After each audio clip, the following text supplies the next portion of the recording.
शहर रुद्रपुर उत्तर प्रदेश के इस जिले में ठाकुर भानु प्रताप सिंह का दबदबा इतना था कि परिंदा भी पर फड़फड़ाने से पहले उनकी इजाजत लेता था। भानु प्रताप के पास ताकत थी, दौलत थी और सत्ता की शह थी, लेकिन उनका सबसे छोटा बेटा विक्रम सिंह एक बिगड़ैल और क्रूर स्वभाव का नौजवान था, जो अपनी शानदार गाड़ियों के साथ सड़कों पर आतंक बरपाता रहता था। उसी शहर की सरहद पर एक छोटा सा घर था, जहां प्रोफेसर अविनाश अपनी इकलौती बेटी साक्षी के साथ रहते थे। साक्षी दिल्ली में रहकर यूपीएससी की तैयारी कर रही थी और कुछ दिनों की छुट्टी पर अपने पिता के पास आई हुई थी। शाम के धुंधलके में साक्षी और उसके पिता अपनी पुरानी स्कूटी से बाजार से सब्जियां लेकर लौट रहे थे। तभी पीछे से एक काले रंग की तेज रफ्तार स्कॉर्पियो चीखती हुई आई और उनकी स्कूटी को जोरदार टक्कर मार दी। साक्षी और उसके पिता सड़क के किनारे जा गिरे। स्कॉर्पियो रुकी। उसमें से नशे में धुत विक्रम सिंह लड़खड़ाता हुआ उतरा। उसने अपनी गाड़ी के डेंट को देखा और गुस्से में प्रोफेसर अविनाश की तरफ बढ़ा। विक्रम ने गुस्से से आवाज दी, अबे ओ अंधे बुढ़े, तुझे दिखाई नहीं देता? मेरी गाड़ी की हेडलाइट फोड़ दी तूने। जानता है इसकी कीमत क्या है? तेरा सारा खानदान बिक जाएगा इसे ठीक कराने में। साक्षी दर्द से कराहती हुई उठी। उसने साहस जुटाकर कहा, मिस्टर, गलती आपकी है। आप गलत साइड से आ रहे थे और आपकी स्पीड भी बहुत ज्यादा थी। आपको माफी मांगनी चाहिए। विक्रम जोर से हंसा और साक्षी के करीब आकर बोला, माफी? इस शहर में ठाकुर भानु प्रताप का बेटा माफी नहीं मांगता, सिर्फ सजा देता है। और तू तो बड़ी तेज तर्रार लग रही है। तभी वहां आसपास भीड़ जमा होने लगी। विक्रम ने आव देखा ना ताव प्रोफेसर अविनाश का कॉलर पकड़ा और उन्हें एक जोरदार तमाचा जड़ दिया। प्रोफेसर साहब लड़खड़ा कर जमीन पर गिर पड़े। साक्षी चिल्लाती हुई बोली, खबरदार, जिसने मेरे पिता को हाथ लगाया, पुलिस को बुलाने में मुझे 1 मिनट भी नहीं लगेगा। विक्रम क्रूरता से मुस्कुराते हुए बोला, पुलिस? अरे लड़की, इस इलाके का थाना मेरी जेब में रहता है। चल इन्हें उठाओ और ले चलो थाने। आज इन्हें असली कानून दिखाते हैं। विक्रम के इशारे पर उसके गुंडों ने प्रोफेसर और साक्षी को जबरदस्ती अपनी गाड़ी में ठूंसा और सीधे सदर थाने ले गए। वहां का थानेदार इंस्पेक्टर बलबीर विक्रम को देखते ही कुर्सी से उछलकर खड़ा हो गया।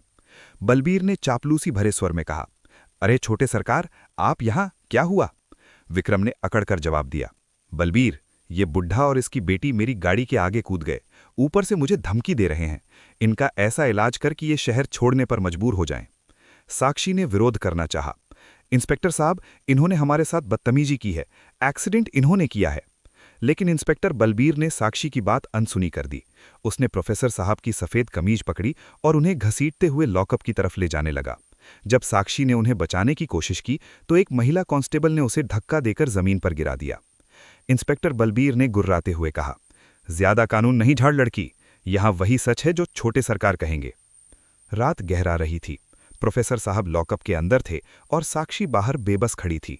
उसे अपने फोन को छूने तक नहीं दिया जा रहा था। उसका अपमान किया जा रहा था। उस पर झूठे इल्जाम लगाए जा रहे थे। तभी आधी रात को थाने के बाहर के सन्नाटे को चीरती हुई 3 सफेद गाड़ियां आकर रुकी। उन गाड़ियों पर नीली बत्ती नहीं थी, लेकिन उनके नंबर और उन पर लगा भारत सरकार का लोगो देखकर संतरी के हाथ पांव फूल गए। गाड़ी से एक शख्स उतरा, लंबा कद, चेहरे पर गजब का अनुशासन और आंखों में ठंडी आग। वो कोई और नहीं, आर्यन प्रताप था, साक्षी का बड़ा भाई, जो पिछले 5 सालों से घर नहीं आया था, क्योंकि वो देश की सबसे गुप्त और ताकतवर एजेंसी रॉ में एक हाई प्रोफाइल ऑफिसर था। आर्यन को अचानक अपनी बहन का एक बेचैनी भरा मैसेज मिला था, जो उसने फोन छीन लिए जाने से चंद सेकंड पहले भेजा था। आर्यन जैसे ही थाने के अंदर दाखिल हुआ, इंस्पेक्टर बलबीर ने उसे टोकते हुए कहा, ए भाई, कहाँ घुसा चला आ रहा है? ये थाना है, तेरे बाप का बगीचा नहीं। आर्यन अपनी जगह रुक गया। उसने अपनी घड़ी देखी और बर्फ जैसी शांत आवाज में बोला, 12:15। इंस्पेक्टर, तुम्हारे पास ठीक 60 सेकंड हैं मेरे पिता और बहन को ससम्मान बाहर लाने के लिए, वरना इस थाने का भूगोल बदल जाएगा। विक्रम सिंह, जो वहीं सोफे पर बैठा सिगरेट पी रहा था, उठकर आया और बोला, अबे ओ हीरो, कौन है तू? आर्यन ने उसकी तरफ देखा भी नहीं। उसने बस अपना फोन निकाला और एक नंबर डायल किया।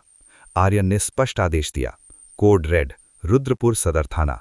मुझे यहां की पूरी यूनिट सस्पेंड चाहिए और जिले के एसपी को अभी यहां हाजिर करें। आर्यन की बात सुनकर इंस्पेक्टर बलबीर और विक्रम सिंह ठहाका मारकर हंसने लगे। उन्हें लगा कि कोई मामूली लड़का धौंस जमाने की कोशिश कर रहा है। विक्रम बोला, अबे ओ कोड रेड के चैंपियन, तूने शायद ज्यादा फिल्में देख ली हैं। बलबीर, देख क्या रहा है? डाल इसे भी अंदर। इसके बाप और बहन के साथ चक्की पिसेगा तो अकल ठिकाने आएगी। जैसे ही बलबीर ने अपनी लाठी उठाकर आर्यन की तरफ कदम बढ़ाया, वैसे ही आर्यन की फुर्ती ने सबको चौंका दिया। पलक झपकते ही आर्यन ने बलबीर की कलाई पकड़ी और उसे एक झटके में जमीन पर पटक दिया। इससे पहले कि बाकी सिपाही कुछ समझ पाते, आर्यन ने बलबीर की ही सर्विस रिवॉल्वर निकाल ली और उसकी कनपटी पर लगा दी। आर्यन बर्फ जैसी ठंडी आवाज में बोला, मैंने कहा था 60 सेकंड, समय समाप्त हो चुका है। पूरे थाने में सन्नाटा छा गया। सिपाही अपनी बंदूकें तानने ही वाले थे कि तभी बाहर दर्जनों गाड़ियों के रुकने की आवाज आई। सायरन की आवाज से पूरा इलाका गूंज उठा। रुद्रपुर के डीआईजी और एसपी खुद अपनी गाड़ियों से बाहर निकले। इंस्पेक्टर बलबीर की गिग्गी बंध गई। उसे लगा कि शायद एसपी साहब विक्रम की मदद के लिए आए हैं। वो चिल्लाया, साहब देखिए, इस गुंडे ने मुझ पर हमला किया है, इसे गोली मारिए। लेकिन जो हुआ, उसने वहां मौजूद हर शख्स के होश उड़ा दिए। एसपी और डीआईजी भागते हुए अंदर आए और आर्यन के सामने खड़े होकर जय हिंद कहते हुए कड़क सल्यूट मारा। डीआईजी ने सम्मानपूर्वक कहा, सर, हमें बेहद खेद है, हमें अंदाजा नहीं था कि आप यहां हैं। दिल्ली से गृह मंत्रालय का फोन आते ही हम तुरंत यहां पहुंचे। ये देखकर विक्रम सिंह के हाथ से सिगरेट छूटकर गिर गई। उसकी सिट्टी पिट्टी गुम हो गई। आर्यन ने डीआईजी से कहा, डीआईजी साहब, इस थाने में कानून नहीं, गुंडागर्दी चल रही है। मेरे पिता जो एक सम्मानित प्रोफेसर हैं, उन्हें लॉकअप में डाला गया है। मेरी बहन के साथ बदतमीजी हुई है और ये छोटे सरकार, आर्यन ने विक्रम की तरफ इशारा किया, यहां बैठकर थाने को अपना दरबार समझ रहे हैं। आर्यन ने रिवॉल्वर छोड़ी और सीधे लॉकअप की तरफ बढ़ा। उसने अपनी आंखों से देखा कि उसके पिता प्रोफेसर अविनाश फर्श पर बैठे थे और साक्षी उनके पास रो रही थी। आर्यन का खून खौल उठा। उसने अपने हाथों से लॉकअप का ताला खोला। साक्षी जैसे ही बाहर आई, उसने भाई के सीने से लिपटकर रोना शुरू कर दिया। भैया, इन्होंने पिता को मारा, इन्होंने बहुत गंदी बातें कहीं। आर्यन ने अपनी बहन के आंसू पोंछे और उसे बाहर ले आया। अब उसका रुख इंस्पेक्टर बलबीर और विक्रम सिंह की तरफ था। आर्यन ने एसपी से कहा, एसपी साहब, इस इंस्पेक्टर की वर्दी अभी उतारिए। इसने एक बेगुनाह पर हाथ उठाया है और ये लड़का जिसने एक्सीडेंट किया और फिर मेरे पिता को अपमानित किया, इसके लिए मेरे पास एक खास सजा है। तभी वहां विक्रम के पिता ठाकुर भानु प्रताप सिंह अपने लाव लश्कर के साथ पहुंचे। उन्हें लगा कि उनका रुतमा काम कर जाएगा। भानु प्रताप ने दबंगई से कहा, अरे डीआईजी साहब, क्या तमाशा है? ये मेरे बेटे को क्यों पकड़ा है? लड़कों से गलती हो जाती है, हम हर्जाना दे देंगे। आर्यन भानु प्रताप की आंखों में देखते हुए बोला, ठाकुर साहब, हर्जाना आप नहीं, आपकी सत्ता भरेगी। आपके बेटे ने जिस हाथ से मेरे पिता को थप्पड़ मारा है, उसे अपनी गलती का एहसास कानून की सलाखों के पीछे होगा। और आपकी जो अवैध संपत्तियों की फाइलें दिल्ली में दबी पड़ी हैं, उन्हें मैंने आज ही खुलवा दिया है। भानु प्रताप का चेहरा पीला पड़ गया। उसे समझ आ गया कि ये लड़का कोई साधारण अफसर नहीं, बल्कि सत्ता के उन गलियारों से आया है जहां बड़े बड़े मंत्रियों की कुर्सी हिल जाती है। आर्यन ने एसपी से कहा, एसपी साहब, इस तीनों, विक्रम और इन दोनों सिपाहियों को उसी लॉकअप में डालिए और याद रहे, इनके साथ कोई वीआईपी बर्ताव नहीं होगा। जैसा खाना अपराधियों को मिलता है, वही इन्हें मिलेगा। और इंस्पेक्टर बलबीर, तुम्हें बर्खास्त किया जाता है। तुम्हारी पेंशन और सारी सुविधाएं आज से बंद। विक्रम रोने लगा, पापा मुझे बचाइए, मुझे जेल नहीं जाना। लेकिन भानु प्रताप खुद अपनी जान बचाने के लिए पीछे हट गए। रात के 2 बज रहे थे। कल तक जो पुलिस वाले दूसरों को डरा रहे थे, आज वो खुद उन्हीं सलाखों के पीछे गिड़गिड़ा रहे थे। आर्यन ने अपने पिता का हाथ थामा और उन्हें गाड़ी की तरफ ले गया। जाते जाते आर्यन रुका और डीआईजी से बोला, कल सुबह तक मुझे इन सब पर सख्त से सख्त धाराओं में चार्जशीट चाहिए।